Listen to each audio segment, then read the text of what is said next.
Selamat pagi anak-anak, kita bertemu kembali di dalam pelajaran kita tentang hak dan kewajiban baik di sekolah, di lingkungan, bahkan di negara kita ini.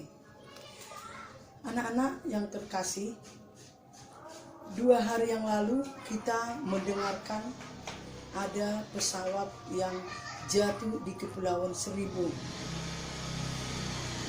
Kalau kita bayangkan cerita ini, arahnya kemana ini? Ya, pesawat jatuh di Kepulauan Seribu, yaitu pesawat Sriwijaya yang membawa penumpang 50 orang lebih dan tambah lagi kru-krunya. Kalau kita masukkan ini di dalam cerita, ini adalah contoh dari cerita non-fiksi. Kenapa? Karena cerita non-fiksi itu adalah cerita yang benar-benar terjadi.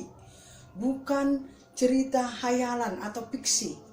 Benar terjadi, pesawat Sriwijaya jatuh di perairan Pulau Jawa sana. Dan itulah salah satu contoh cerita di dalam non-fiksi. Atau supaya lebih jelasnya anak-anak ibu, bisa kamu baca di dalam bukumu. Ada di situ cerita tentang jajanan anak-anak yang tidak sehat di lingkungan maupun di sekolah. Kalau cerita fiksi, non-fiksi, kalau kamu baca dengan bagus, kamu teliti, maka dengan mudah kita dapat menentukan judul dari cerita tersebut. Baiklah anak-anak ibu, tadi ibu membicarakan tentang lingkungan, ya, di lingkungan sekolah, di lingkungan rumah, di negara kita. Kita semua mempunyai hak dan kewajiban. Contoh kita lihat para korban jatuhnya pesawat Sriwijaya.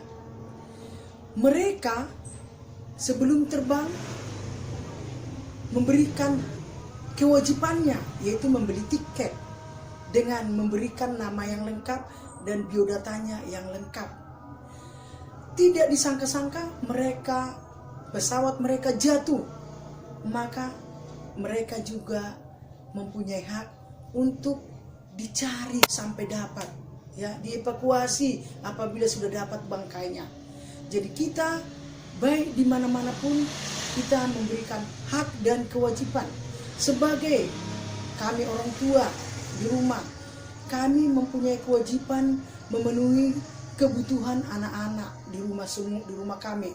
Orang tuamu juga begitu. Ada kewajibannya untuk menyekolahkan kamu, untuk memberi makan dan lain-lain. Di samping itu juga kamu juga mempunyai hak. Kamu mempunyai hak dilindungi di rumahmu sendiri. Berhak menerima perhatian khusus dari orang tuamu. Berhak menerima kasih sayang dari orang tuamu. Di sekolah juga kamu berhak menerima pelajaran dari bapak ibu guru.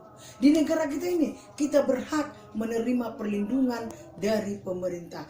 Jadi anak-anak ibu yang terkasih, kita sebagai warga negara Indonesia mempunyai hak dan kewajiban baik di lingkungan, di sekolah, di rumah, ataupun di negara kita ini.